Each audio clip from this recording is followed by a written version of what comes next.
পানির ভাপে নরম তুলতুলে মালাই কেক মুখে দেওয়া মাত্রই কিন্তু মিলে যায়। খুব সহজে পানির ভাপ দিয়ে কিন্তু এই কেকটা বানিয়ে নিতে পারবেন।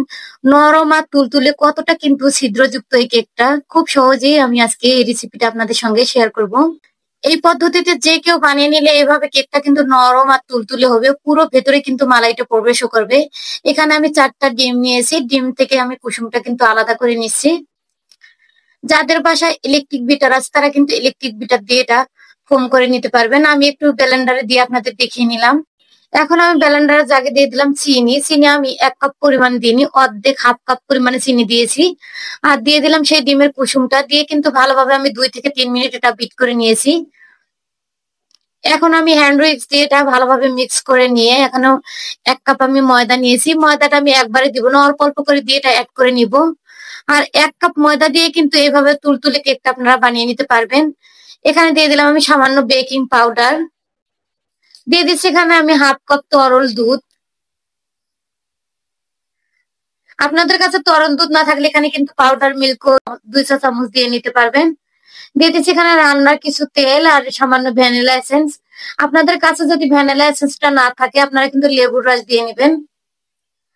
এখন একটা আমি বাটি নিয়েছি আর বাটিটার মধ্যে কিন্তু সামান্য তেল ব্রাশ করে আমি কেকের ব্যাটারটা দিয়ে নিছি।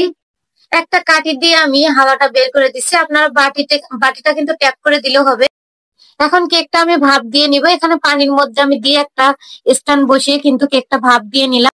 কেকটা আমি 25 মিনিট ভাপ দিয়ে নিয়েছি, আপনারা 25 থেকে 30 মিনিট ভাপ দিয়ে নিলেও কিন্তু হবে। কাঠি দিয়ে চেক করে নিলাম, কেকটা কিন্তু পারফেক্ট ভাবে ক্লিন এসেছে।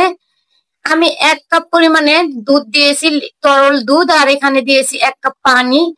আমি 2 চা চামচ কিন্তু গুঁড়া দুধ দিয়ে নিলাম, তাতে মালাইটা কিন্তু একটু ঘন হবে। আর এই মালাইটা কিন্তু বেশি ঘন করার দরকার নেই। এখানে আমি কিছু দিয়েছিলাম মালাইয়ের মধ্যে 2-3টা দারুচিনি আর এলাচি, তাতে ফ্লেভারটা কিন্তু মালাইয়ের দুর্দান্ত লাগবে। এখন আমি কেকটা কিন্তু নামিয়ে নেওয়ার পর ঠান্ডা করার পরে আমি এখানে কিছু একটা কাঠি দিয়ে টুথপিক দিয়ে কিন্তু ভালোভাবে ছিদ্র করে নিয়েছি।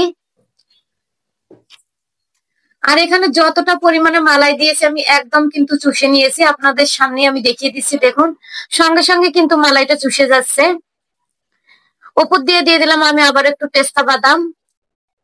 আপনাদের হাতের কাছে যদি বাদামটা থাকে দিবেন, যে কোনো বাদাম দিলে কিন্তু একটু খেতে ভালো লাগবে। এখন আমি দেখুন কেটে দেখিয়ে দিচ্ছি কতটা নরম আর তুলতুলে হয়েছে। আপনারা এভাবে বাসায় অল্প সময় কিন্তু এই মালাই কেকটা বানিয়ে নিতে পারবেন। দেখুন কেকটার মধ্যে কতটা ছিদ্রযুক্ত হয়েছে।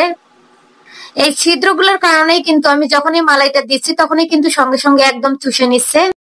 খুব সহজ ও মজার রেসিপি পেতে চাইলে আমার পেজ ও চ্যানেলটিকে ফলো করে রাখতে পারেন।